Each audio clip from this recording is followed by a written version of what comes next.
Okay, thank you. Thank you, Fernando, for the introduction, and good morning to everybody. I'm very pleased to be the chairman of this second part of this event. And as Politecnico, we are involved in different projects to European national levels, and so I'm very interested in this topic that is crucial for the development of the logistics, but not only of the logistics. So the second part is based on a sort of a round table that is called zero emission in the logistics sector. So the idea is to approach this kind of topic in an applicative way with the four speakers that I will introduce in the next moment: Andrea Ballarin, Valentina Popaiz, Alberto Ruffino, and Tiziana Del Mastro. The idea is to understand, after that we have seen the scenario, we have seen many projects, the supports by institution to the evolution of less impacting, environmental impacting technology for transportation and logistics. Try to understand from operators in wide sense, which are the critical points that we have to solve, and which are in the future the opportunities that this kind of new trends in transportation could give to different operators in the sector.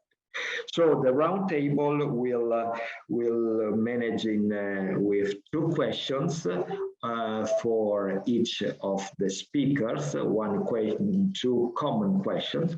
One, the first one with the first roundtable for 5 minutes each, and after that the second one. So I don't lose more time for the introduction. I just give the floor to Andrea Ballarin. Andrea Ballarin is an expert of the logistics sector.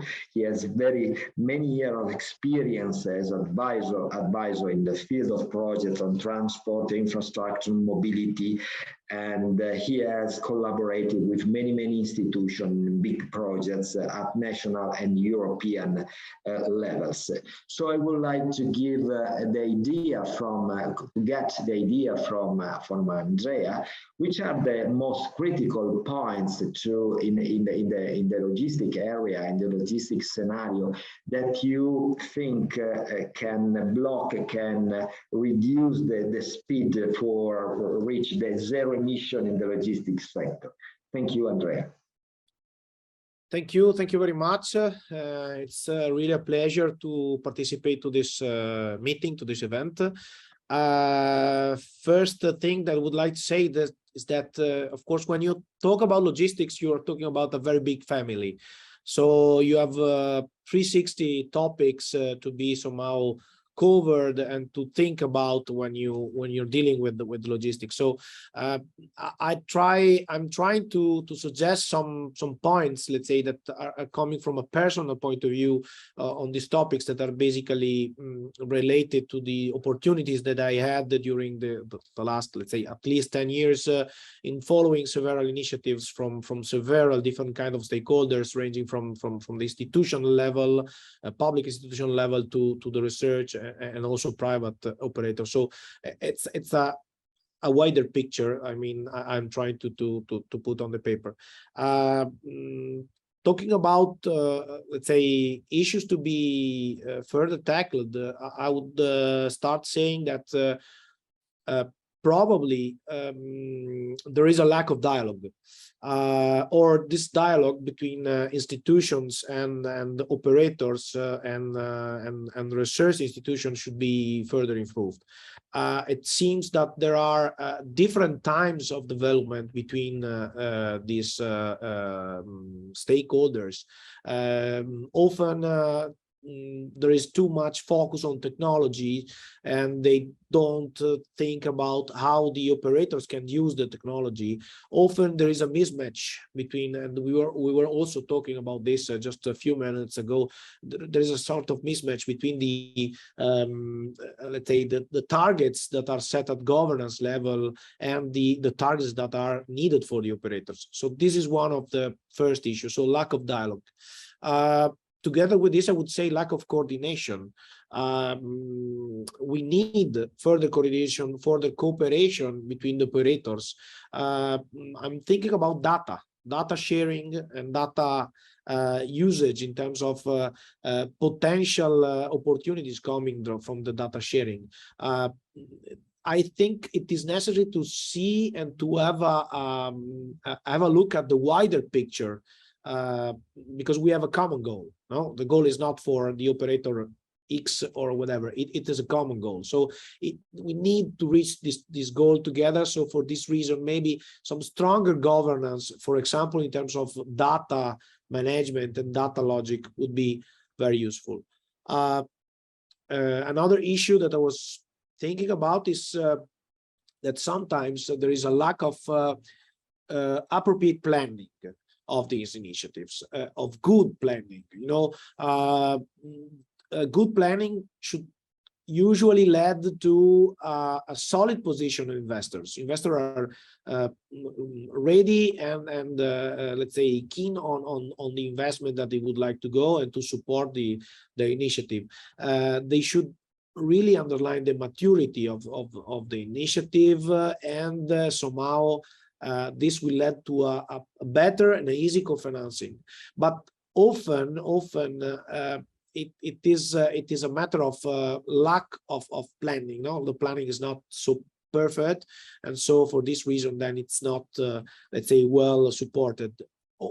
I don't think that the budget availability is a problem. Almost often it is a problem of well planning of this initiative. Another issue that I would like to underline is the lack of valorization of the results.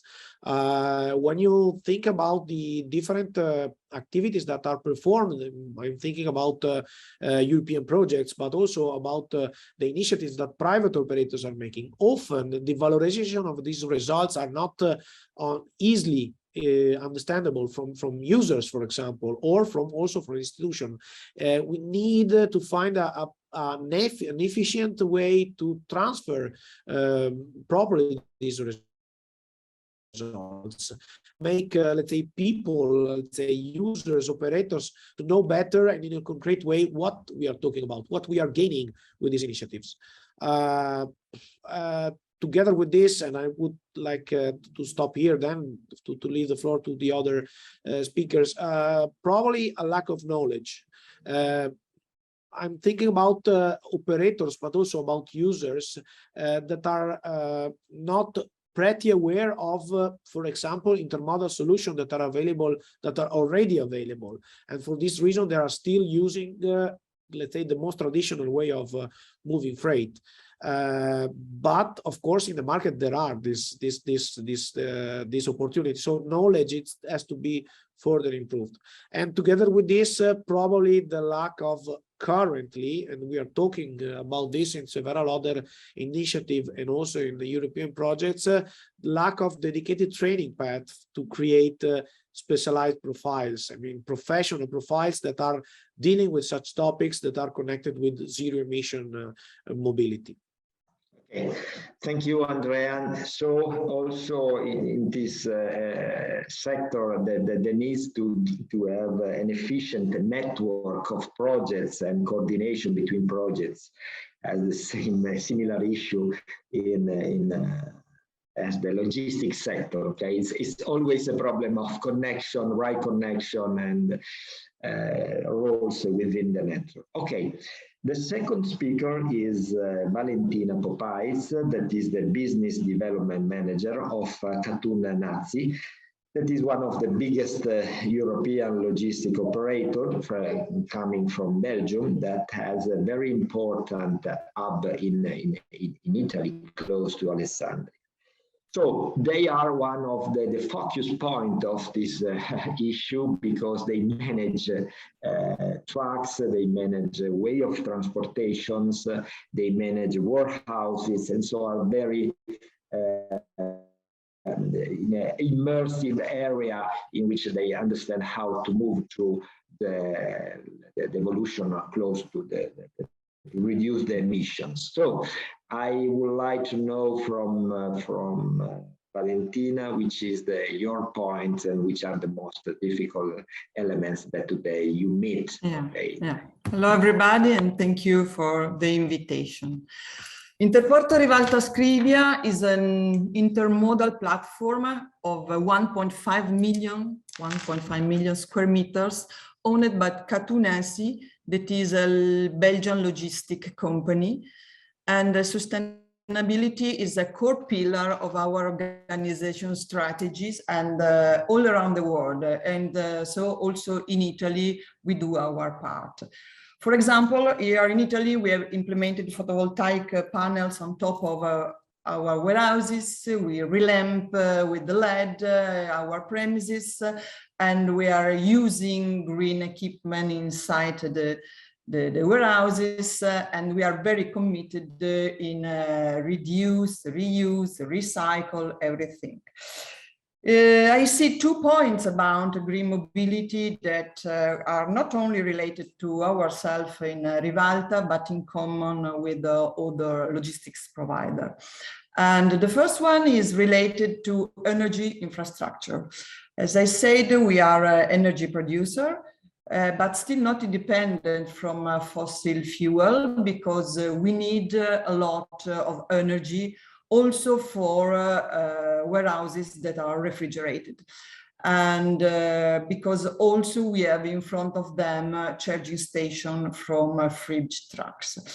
Today we are able to produce 4 megawatt from our solar panel, and we are on the way for the 5th, but we need 18 mega of energy, and so we have to buy 12 mega from outside. The next to be independent is foreseeing a huge investment, not only by Catunasi, that is also willing to do it, but also by the energy supplier that have to set up and adapt the grid from outside to inside to allow us to produce energy by ourselves. Yes, once we will be independent, we will have also good initiative, for example, putting charging station for electrical equipments for trucks that will pass through our Interporto. This is the first pillar I see. The second one is related to rail infrastructure. I said that we are intermodal. And today, the Terzo Valico, that is one of the main projects behind the Trans-European Transport Network, the famous TEN-T, that will connect the Mediterranean to the North Sea.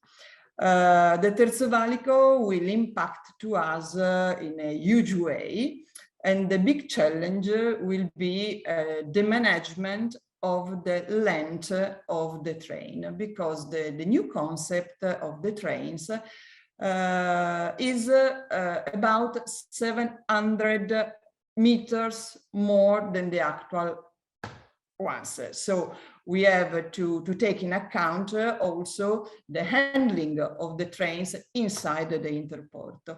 And we have to think that Interporto, but not only Interporto, also the other mega platform were as built in 16. So trains at that time was about 30, 35 wagons. So Catunasi has to invest a huge amount of money to adapt the infrastructure. In any case, we are very happy over Terzo Valico, it's clear, but yes, we have a lot of huge investment to do. Okay, thank you, Valentina, because your point of view is would be very general in the sense that, okay, the operator, the logistic operator could do something, but they need the support, okay, from the public institution or the big actors, okay, of the society of the. Okay, another point of view, always the applicative, that is from Alberto Ruffino from Iveco Group, that Alberto worked for different many years in Fiat powertrain technology, and since 10 years he's in Iveco, and he has different roles as product management, product portfolio strategy function, and so. So from your point of view, from the point of view of a big constructor, big manufacturer of trucks and industrial vehicles, which are the critical situation, the critical area that should be developed, not just talking about the electric vehicles, but also for hydrogen fueling vehicles. So good morning. Good morning to everybody, and my pleasure to be here today, and thank you for these opportunities. As far as the challenges are concerned, on top of the technology challenges that we have in front of us, the zero emission mobilities of both battery electric and hydrogen will require a significant change or revolution in the business model, and a significant cooperation in terms of recharging or refueling infrastructures. As today, the recharging or refueling network is not existing. We start seeing in some countries the recharging infrastructure for the passenger car or for the light commercial vehicle, but this is significantly different when it comes to heavy commercial vehicle.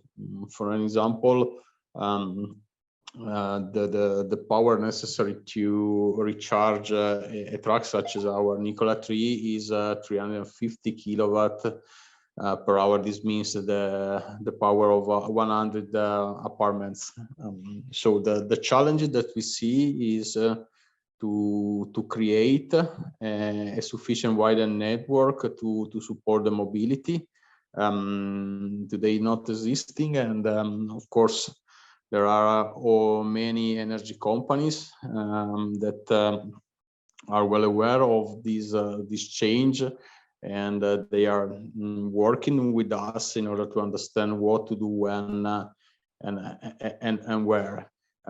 Actually, as I was saying before, the technology is a challenge, but the need to have a proper infrastructure is even more challenging, because a truck normally, an heavy truck for the long haulage application, that is the most important application within the heavy range, normally runs 500, 600 or up to 800 kilometers per day, and consequently the possibility or the need to recharge or Ja, goedendag, met Nicoles van der Jacht. Ik kreeg een... Okay, sorry. And the need to recharge the vehicle is really mandatory in order to support the mobility. So this is a challenge that we have in front of us, and this is very clear also to the European Commission, that is acting to support the deployment of the infrastructure, but before having a granular network as the diesel, the current diesel or gasoline one, of course, it will take years, even if for the heavy trucks is, let me say, less necessary to have a granularity as the current one. But for sure, the effort to deploy the infrastructure is needed. Another challenge that of course we have in front of us is to make the transport mobility sustainable, and this also involve the infrastructure, because on one side we have the cost of the vehicle that for sure is much higher than a conventional one. Talk about 4, 5, 6 times a conventional one. On the other side, we have another important cost in the total cost of ownership, that is the energy cost. So the diesel cost in the current one, and the hydrogen and the electricity in the zero emission technology. And of course, being this transport, professional transport, we have entrepreneurs, or we have companies that are using our trucks, and so they have to have a business case, a positive business case. Otherwise, the risk is that this extra cost will then allocate to the final user, to the final customer, meaning us as a society.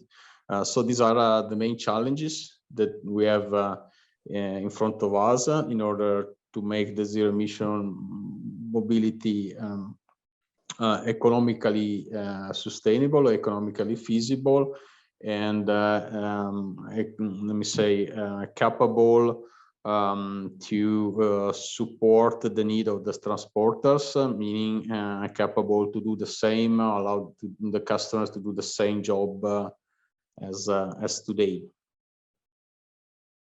Okay, thank you, Alberto. I'm considering that there is a strict connection between the first part of this event and the second, because some of the general concept, for example, there is a link between what have you said now, Alberto, and what said Mr. Jordan before. So I think that there is a really common question that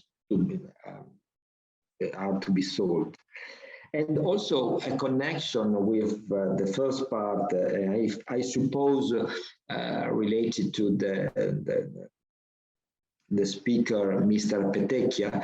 I think that could be found with Tiziana Del Mastro. Tiziana Del Mastro is a researcher responsible for the mobility and logistic research program within the Future Cities and Communities domain at Links Foundation. Links Foundation is a non-profit research institute that is co-founded by Compagnia di San Paolo and Politecnico di Torino, in Torino, and has the aim to contribute to the technological and socio-economic progress in the society.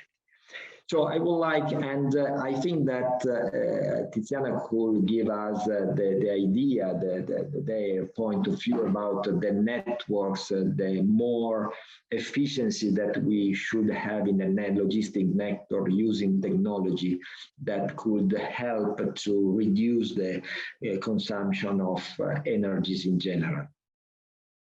Yeah, thank you very much for the introduction, and thank you very much for inviting me and Links to this very interesting workshop today.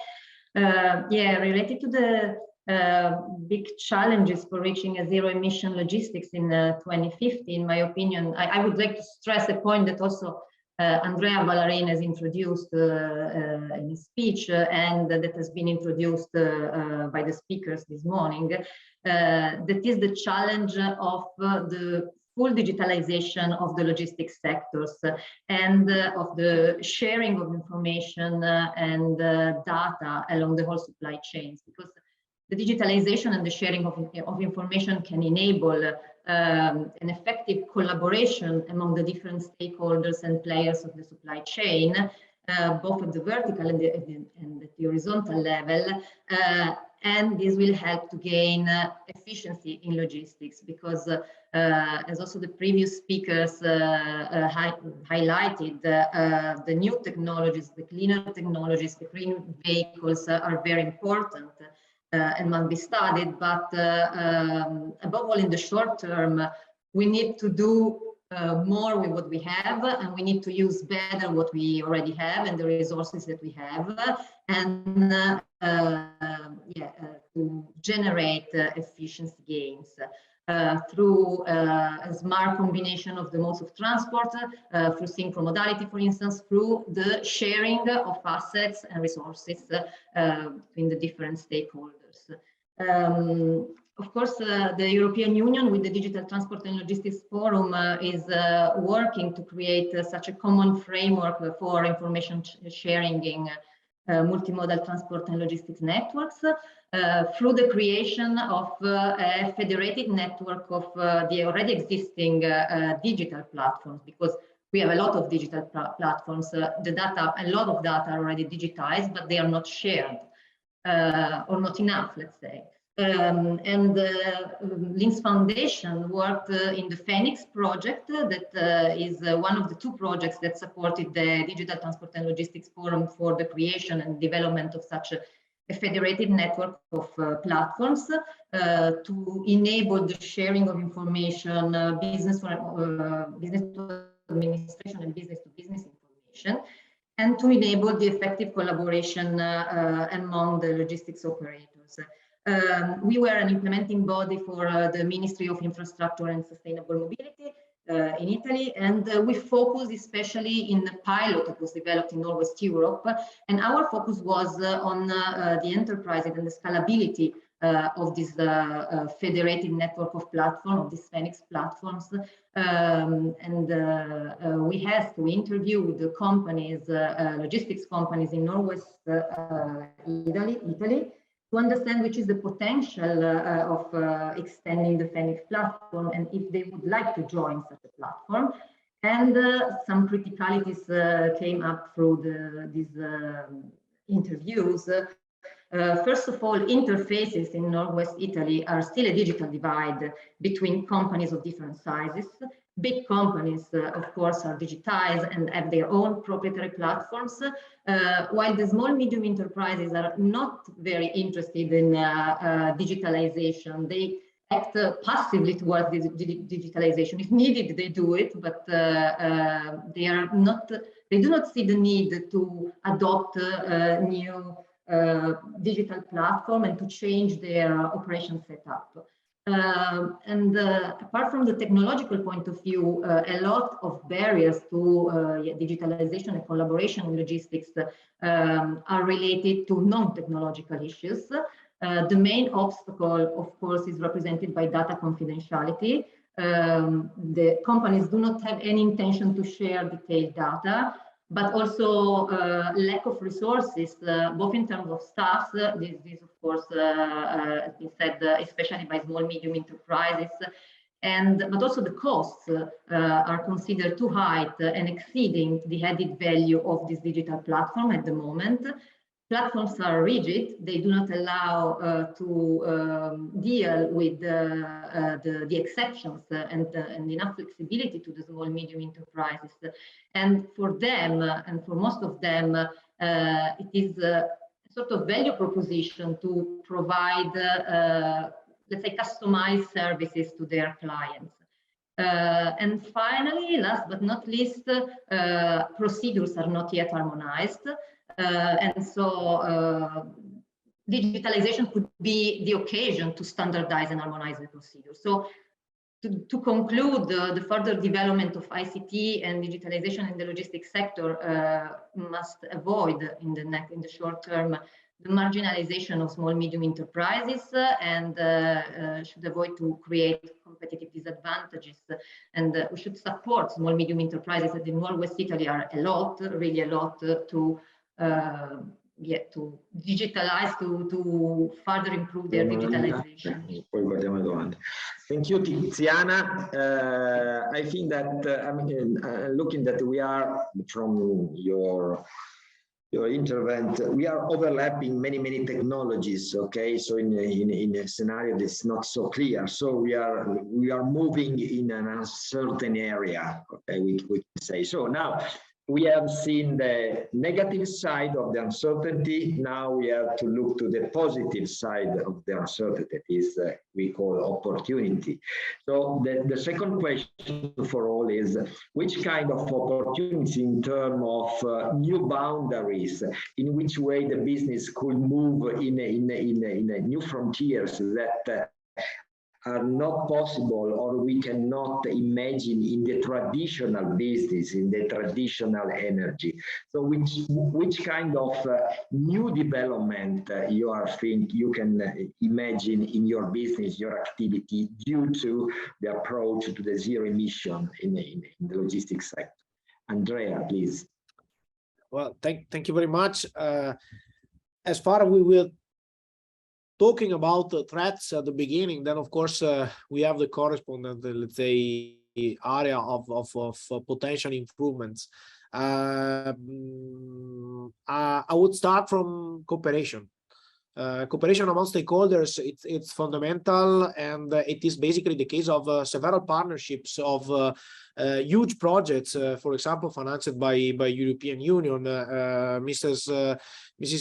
Del Mastro was talking about one of the initiatives that is currently ongoing regarding digitalization in the logistics sector. It is one of the most interesting one which is currently ongoing, but with that one, there are several others. We're talking about Horizon 2020 or Horizon Europe or CEF project that are financed explicitly for this reason. So we need to focus on this and to take the opportunities that are given by the European Union in particular to focus together on these issues, because as I said before, it is important to have to look at the big picture and to find a common solution on several of these issues.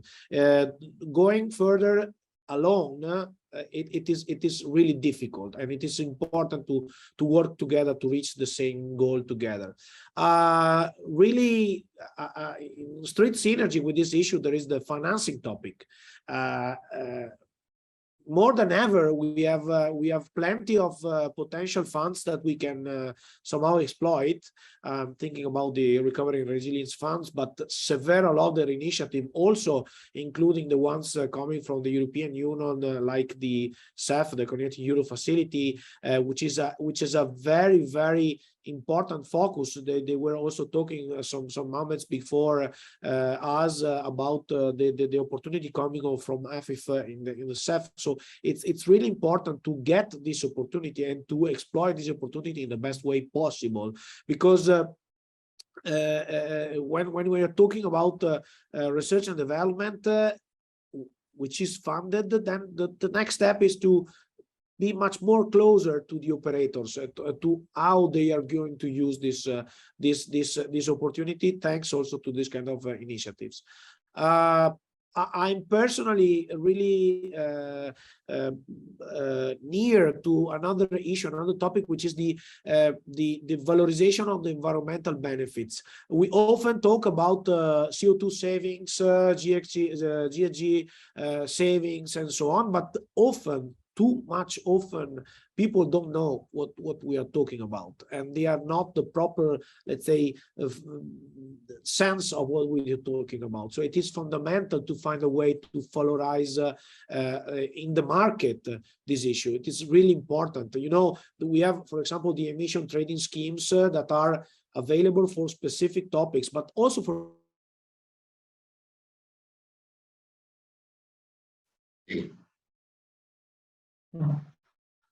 logistics. Another issue, then I think I'm closing it, is digitalization.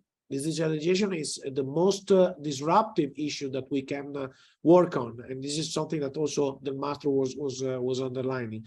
It is disruptive. We need to focus on that, and we need to be able to control this digitalization in order to let's say fine-tune our goals and to fine-tune our let's say the results that we would like to achieve thanks to this digitalization approach. Just to close, a couple of weeks ago, we had in Padova, we had the Green Logistics Expo. It is important. It is an international fair where we discussed about green logistics. It is fundamental to talk about this. So every kind of initiative like yours are more than welcome to further push on this initiative. And within that, we also promoted, I think I talk about it, this Carta di Padova, in which several associations worked to, let's say, put on the paper some main priorities that has to be tackled in the next future. Thank you, Andrea. Okay, moving to Valentina, in which way these new challenges could increase your competitive position, and what they are thinking that you have to develop in this sense, and could develop and be good for your business and also for the environment, of course. above all environment. I fully agree with Andrea Ballerin when he said that we have to take the opportunity from huge projects. And one project that we know is on top of priority of Regione Piemonte is the new exit of the motorway in near behind here. And that means that they want to split up heavy traffic from the not heavy traffic. And this is a good opportunity for ourselves, because the new exit will arrive just around here, and it will be directly connected also with the rail. And with this little, between brackets, opera, we will skip the long line of trucks that every morning exit from Tortona.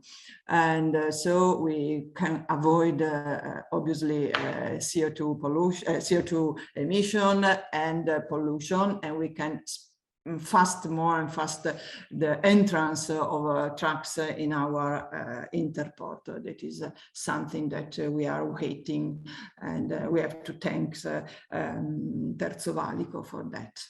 That's all. Thank you very much. Okay, moving to Alberto. I think that from your point of view, we cannot forget that the European Commission, okay, put a target, okay, for production of electric vehicles in general. So this is a very high stress for manufacturer, okay, as you.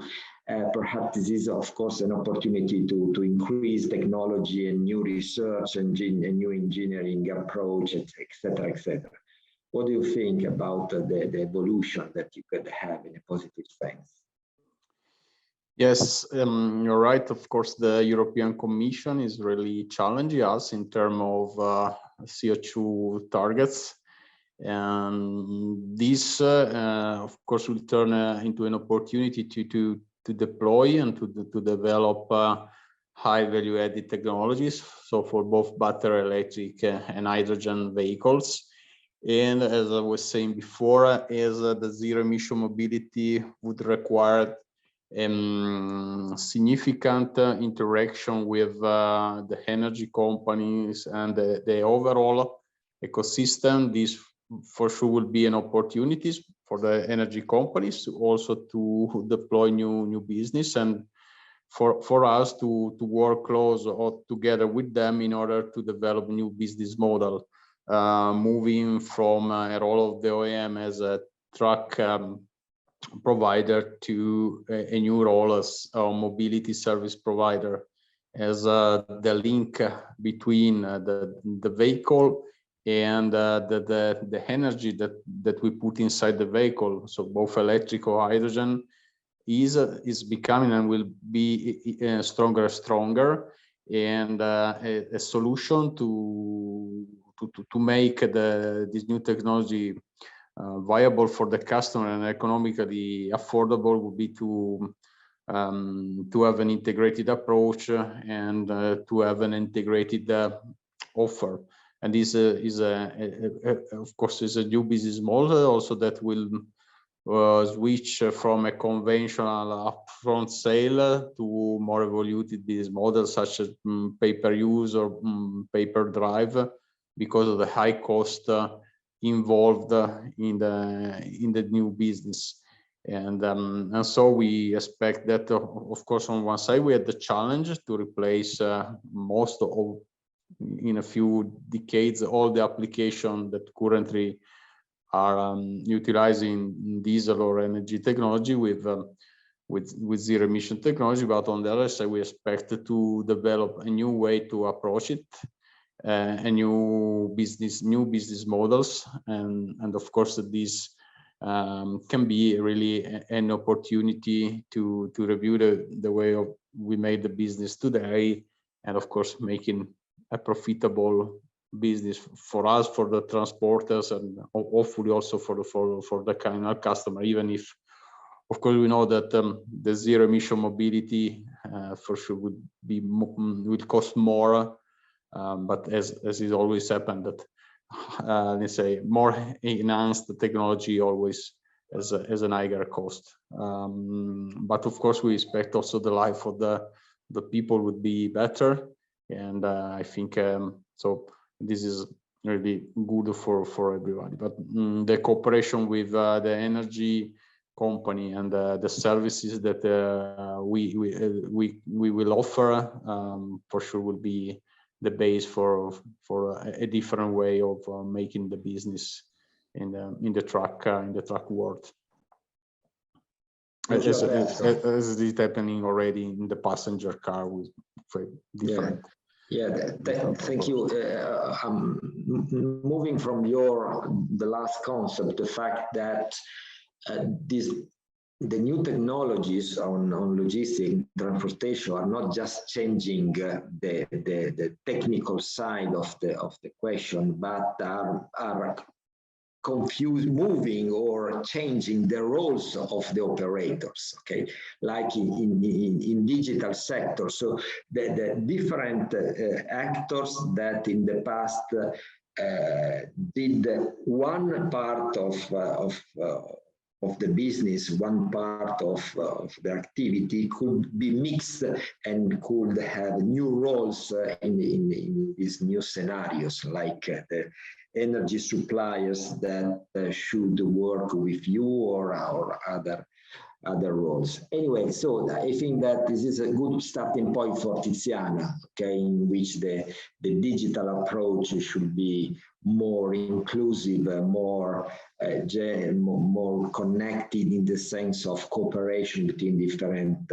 subjects and so on. So which are the improvements, which are the new scenarios that you can see in this area?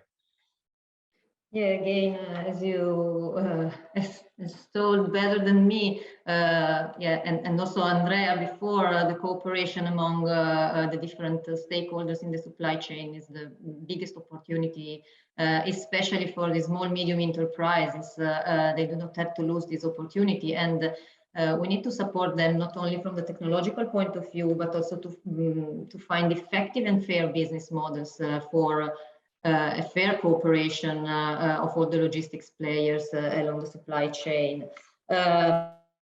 Going back to the interviews that I mentioned before, also the more skeptic and the companies that we interviewed that complained a lot about digitalization and no need for that, but agreed on the importance of sharing information. They all told us the less paper we handle, the better it is for us. And they were interested in the end in the new services and digital services that can be shared along the supply chains. For instance, in our projects, for instance, the automation of customs procedures that are made available by the port community systems and that can operationalize the custom corridors and the extended gateways, but also the advanced transmission of documents or the planning or replanning of routes to face possible service disruptions and possible infrastructure disruptions. So there is, in the end, a big interest because they, from the companies for digitalization and cooperation, because they know the benefits that it can bring to them. And I would further add that opportunities are not only for the company. Opportunities, I mean, sharing data, sharing information, but are also, for instance, for the public authorities and for the regional authorities that, of course, are not interested in such specific data and such specific information, but this information digitized and aggregated can be and can provide useful KPIs also to the authorities for their planning activities and for instance, for taking strategic decision. They could understand which is the availability of infrastructure, which are the catchment areas of the terminals, for instance, which are the real origins and destination and the real multimodal transport chains used for freight transport, and of course this could support them in taking decisions such as selecting the priorities for infrastructure works, or even maybe selecting the areas that can be dedicated to this zone logistiche speciali that we have in the north of Italy. So special logistics areas where the administration provide and allow quicker bureaucratic procedures to incentivize companies and their activities. Thank you very much.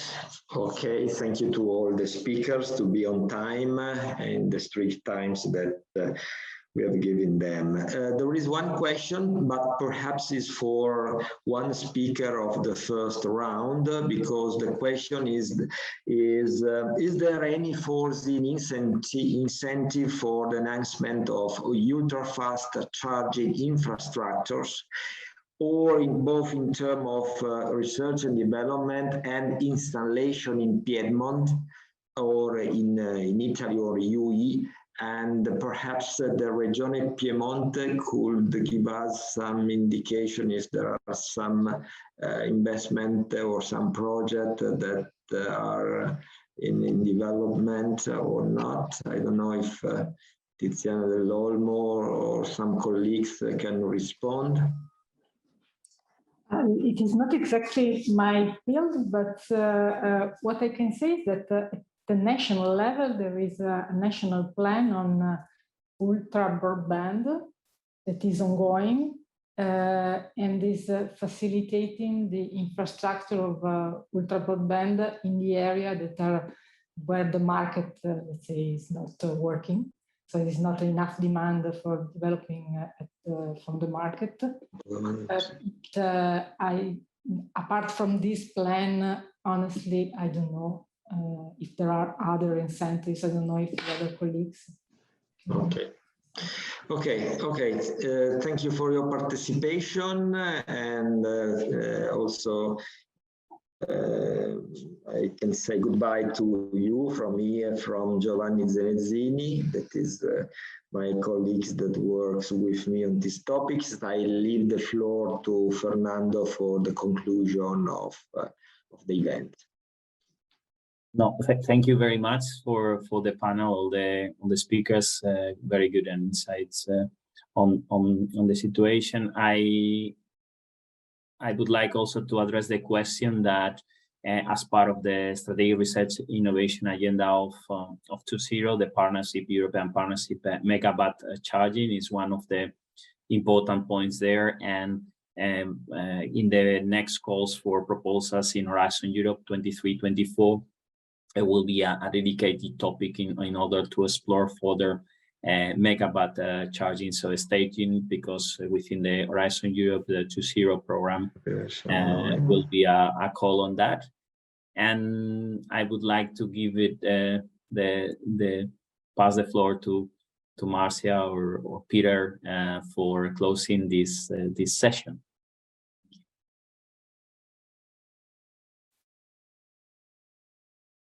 Thank you, Fernando. I don't know if Peter wants to say something. From my side, I just would like to thank you for being there. It was very, very interesting. Thank you for the engagement of all Italian partners and invited speakers. It was a real pleasure to have this workshop. We intend to continue this series of workshops into 23. So we'll keep you informed on our activities. And yeah, from my side, just thanks a lot. Have a nice day. And maybe Peter wants to say something. If yes, Peter, go ahead. I was very impressed about content quality of the presentations, and especially also about preparations done by the Italian Piedmont colleagues. So thank you very, very much for that. Thank you.